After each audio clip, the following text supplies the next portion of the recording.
Oi, alunos, tudo bem com vocês? Hoje nós vamos estar explorando ainda mais os elementos da narrativa, sobre a perspectiva de 5 elementos que são imprescindíveis para a produção de um texto narrativo. Então, conforme já vimos antes, nós trabalhamos em cima da perspectiva das personagens. Então, toda história narrativa, ela precisa ter personagens. E nós aprendemos quem são os personagens. Quem são os personagens principais, chamados também de protagonistas, que são os personagens, as personagens secundárias, né? E também vimos os antagonistas.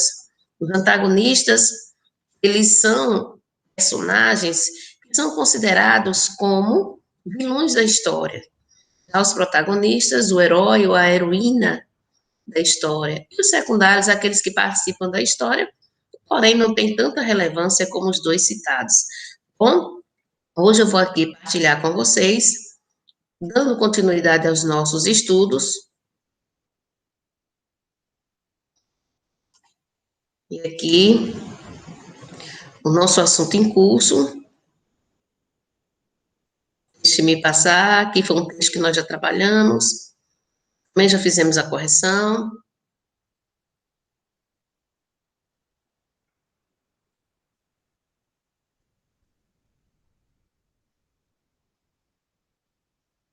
Pronto.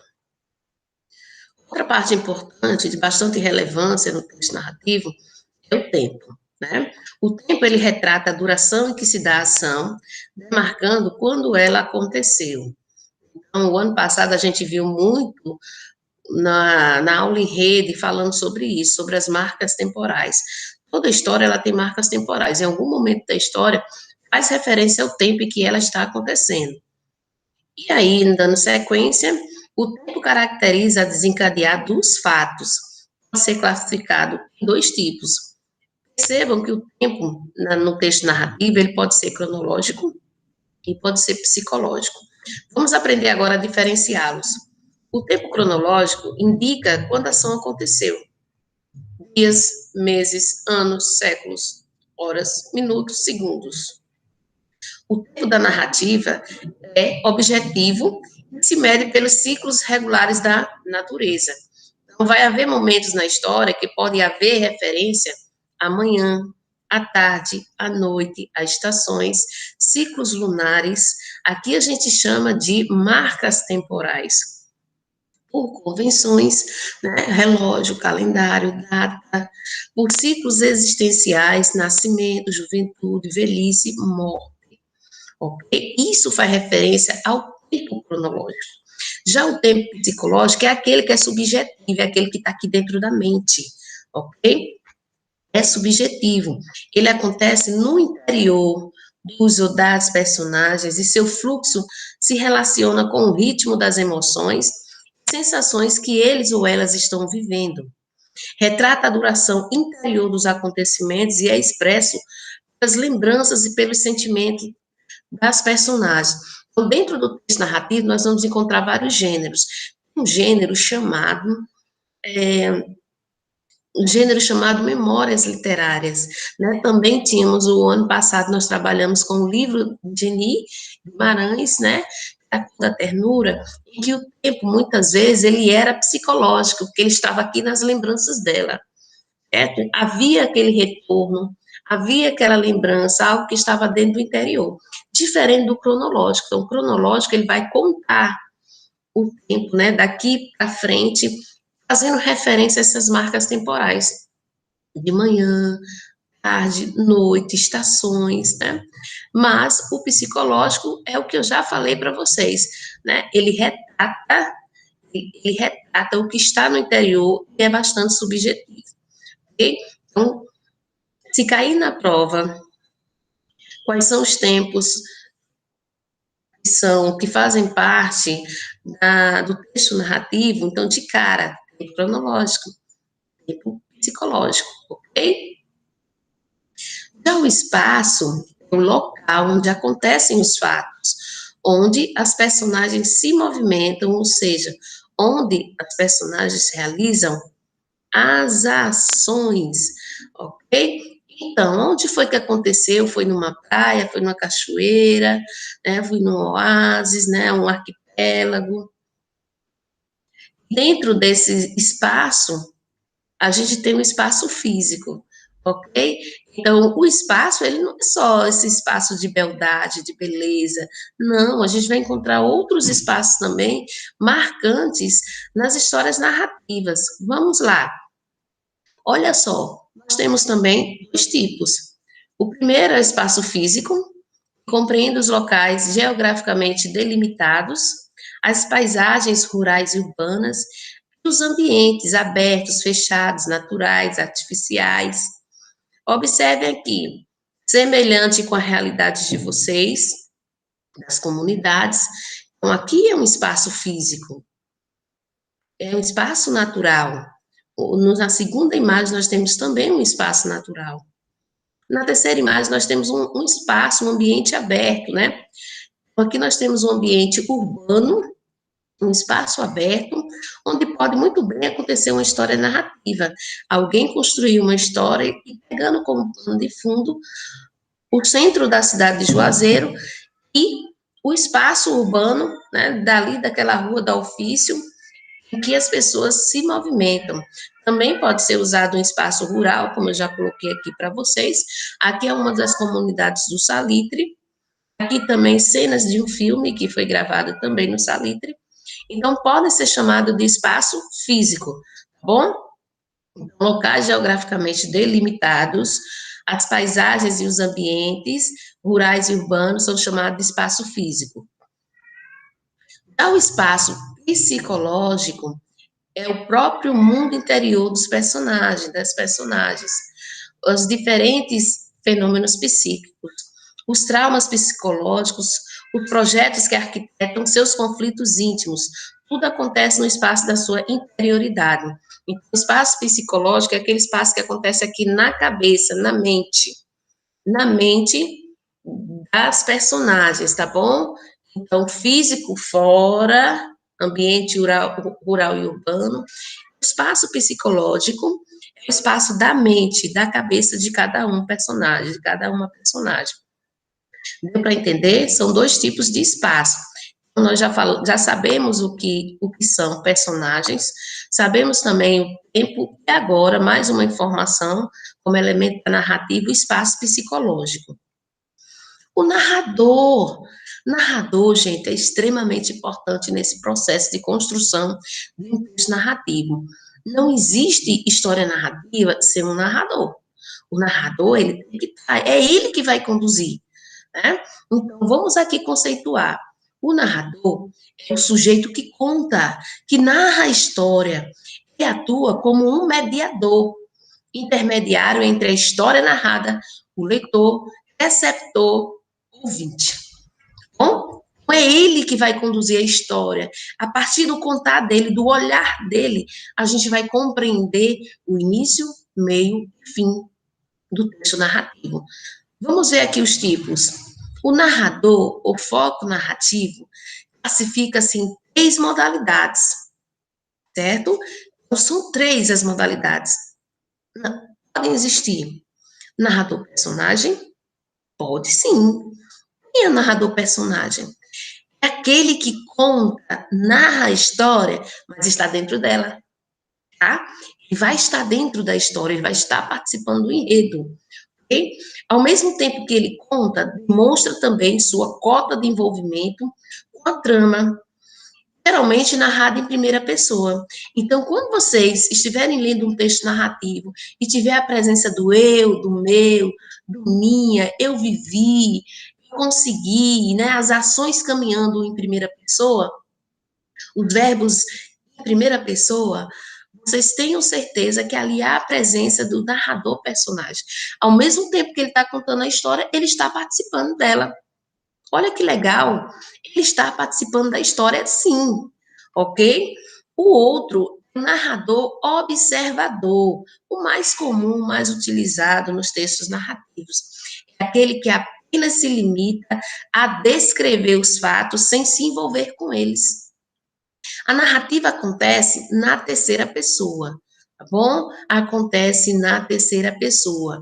Já não é mais o eu, meu, minha, assim, ele foi, ele viu, ele pulou, ele cantou, as ações são narradas pelo teu olhar de observador. Então, se a gente pensar assim, estamos dentro de casa, na varanda de casa, olhando para a rua, está acontecendo um fato lá na rua, né? Se eu estou na minha varanda só observando aquilo que está acontecendo e narrando, eu sou observador, eu sou narrador observador. Mas se eu saio da varanda, vou lá para o meio da rua e participo daquele fato, e ao mesmo tempo eu tenho que contá-lo, eu sou narrador personagem. Deu para entender essa diferença? Então, o narrador observador é aquele que apenas se limita a descrever os fatos, sem se envolver. Ele não se envolve de forma alguma. Então, diferença da primeira pessoa no narrador personagem, o uso já no observador, terceira pessoa. Ok, meus amores? Narrador onisciente, quando é que ele atua? O narrador onisciente é aquele que sabe tudo sobre o enredo e as personagens. É ele que revela os sentimentos e pensamentos mais íntimos das personagens. Ele é estruturado também em terceira pessoa e sua voz muitas vezes se confunde com o pensamento dos participantes, dos personagens. Ele é mais complicado, né? Ao mesmo tempo que ele conta, né, na terceira pessoa, a gente tem a impressão que ele está introduzido na história, porque ele conhece os personagens mais do que nós, né? Ele começa a revelar uma estrutura ali e a gente fica sem saber, né? É característica dos textos narrativos, né, dos romances, tem muitos romances nessa perspectiva, é bastante interessante. Acho que só com a prática mesmo, a gente fazendo essa diferenciação, para que vocês possam compreender mais. Mas o que nos chama a atenção aqui, realmente, é o narrador personagem e o narrador observador, pelo constante aparecimento dentro dos textos. Então, o texto narrativo é contado através de um narrador, acontece em um determinado tempo, apresenta características do local onde acontecem os fatos, é centrado no conflito vivido pelos personagens, envolve personagens, é baseado em uma ação. Para ser texto narrativo, tem que existir uma ação, tem que existir um fato.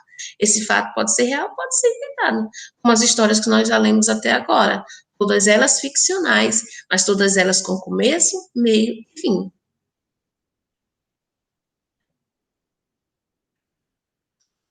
Eu passei para vocês um texto chamado A Princesa e o Sapo. Se não passei, nós vamos fazê-lo hoje. Então, esse texto, ele tem uma estrutura. Deixa eu pegar aqui,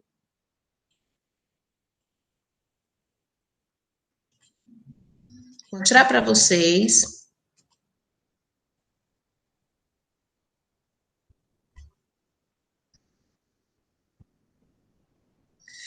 A Princesa e o Sapo. Havia um rei cuja única filha possuía uma beleza radiante como o sol. Por ser muito jovem e mimada, a princesinha tornou-se uma jovem cheia de caprichos. No dia de seu aniversário, o pai presenteou-a com um maravilhoso pingente de ouro, em forma de coração.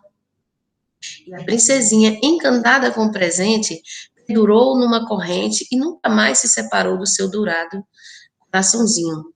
Perto do Palácio Real, havia uma grande floresta onde a princesa costumava passear todas as tardes. Às vezes, passava longas horas lendo contos de fadas, sentada à beira de um riacho que corria ali. Um dia, porém, tendo esquecido de levar seu livro de leitura, a jovem pôs-se a jogar pedrinhas e folhas secas nas águas do rio. E esteve brincando assim, distraída durante longo tempo. Quando cansou, pegou seu pingente de ouro do pescoço e ficou a admirá-lo, segurando-o entre as mãozinhas delicadas. Mas, sem querer, deixou que o pequeno coração lhe escapasse das mãos e caísse na água. A jovem procurou a pequena joia em vão, desiludida, começou a chorar de fazer dó. até que, de repente, ouviu uma voz que dizia: "O que aconteceu, princesa? Qual a razão para o choro tão desesperado assim?" A jovem voltou-se e viu um sapo. "Diga-me", insistiu o sapo, "posso ajudá-la?" Aos prantos, a princesinha contou que o coraçãozinho de ouro que ganhara do pai havia sumido nas águas do riacho. O sapo prometeu encontrar a joia, mas exigiria algo em troca. "Peço o que quiser, mas traga meu pingente de volta." O sapo queria tornar-se o companheiro inseparável da princesa, sentar-se à mesa junto dela, comer no mesmo prato e dormir na mesma cama. Para obter novamente seu precioso coração, a princesa fingiu que concordava e jurou que atenderia ao pedido do sapo, mas ficou imaginando uma maneira de livrar-se dele. Feito o juramento, o sapo mergulhou no rio e retornou, logo depois com um pequeno coração.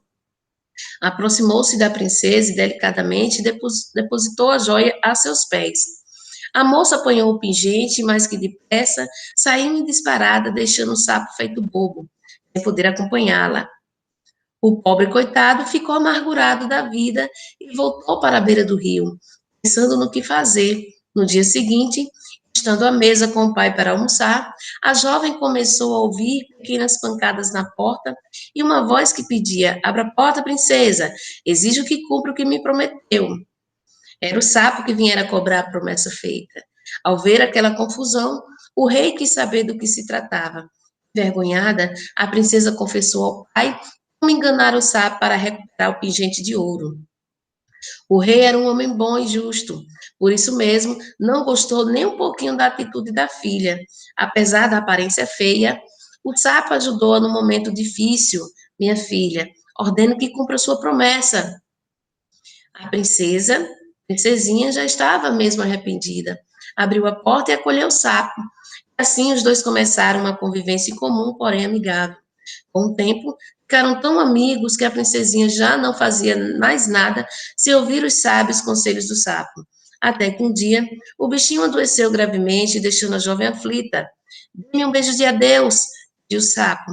A princesa não conseguiu negar-se a um pedido tão comovente. Ergueu o sapo nas mãos, colocando em sua cama macia, e em seguida abaixou-se e encostou-se ligeiramente os lábios sobre a sua pele rugosa. Para seu espanto, o sapo virou um belo príncipe e lhe contou como uma bruxa má e invejosa o transformara em sapo. Com o afeto da princesa, o encanto se desfez e o príncipe voltou ao normal. Depois disso, os jovens se casaram e foram felizes. Né? O texto dos irmãos Green, A Princesa e o Sapo, editora FTD 2006. Aqui nós temos um clássico, né? Deixa eu tirar aqui para a gente poder continuar. Nós temos um clássico, texto narrativo. E então, quero dizer para vocês que esse texto ele possui um enredo. Todo texto narrativo ele possui um enredo. O que é um enredo? São as ações, o que acontece na narrativa e como ela acontece. Bom, ele é constituído pelo conjunto de episódios que se encadeiam num determinado tempo e num determinado ambiente, motivados por conflitos, ok? Então, qual é a estrutura da narrativa? Situação inicial, que é a introdução, conflito ou complicação, que é o desenvolvimento, clímax ou ponto alto, que é o ápice da história, e o desfecho, que é a conclusão. A primeira parte que nós vimos são aqueles 5 elementos. E agora nós vamos estar estudando a narrativa, a estrutura da narrativa, né? Narrativa e sua estrutura.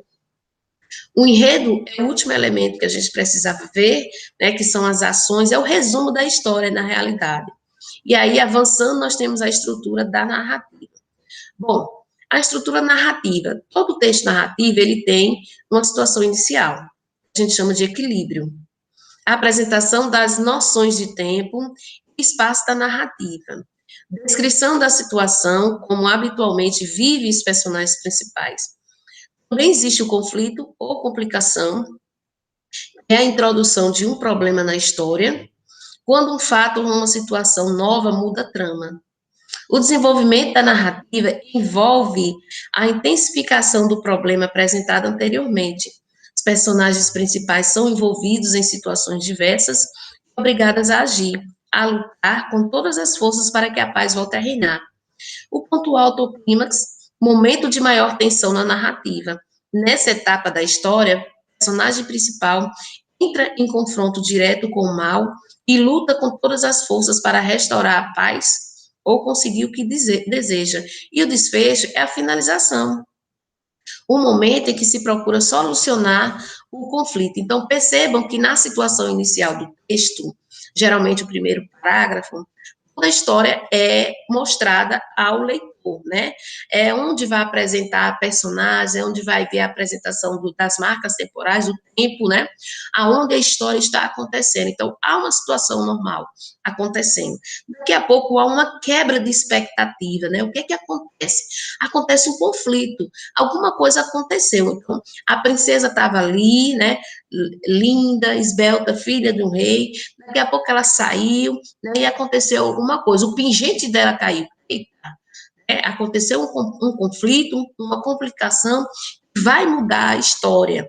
Então, se a gente pensar na Branca de Neve, a história está apresentando a Branca de Neve, daqui a pouco acontece aquele desequilíbrio ali com a bruxa, né? E a bruxa manda fazer aquela, aquela maldade com a menina, né?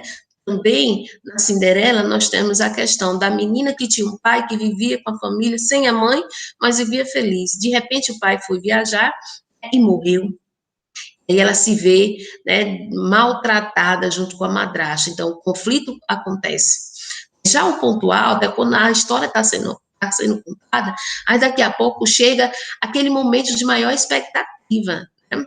Então, se a gente pensar numa novela, é a véspera do último capítulo. Todo mundo acabou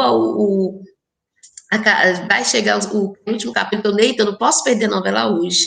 Né? O ponto alto é o momento de maior tensão, e o desfecho é o final, de viver os felizes para sempre ou não. Então, tudo isso tem que estar presente dentro do texto narrativo. Então, em toda narrativa, identificamos 4 grandes estágios: situação inicial, conflito, clímax e desfecho. Tá bom, gente? Então, aqui é a nossa aula, nós vamos fazer uma atividade de produção, considerando esses elementos, tá bom? E eu espero que vocês tenham compreendido, que vocês possam estar tirando todas as suas dúvidas comigo no privado, tá bom? Beijão e até a próxima aula.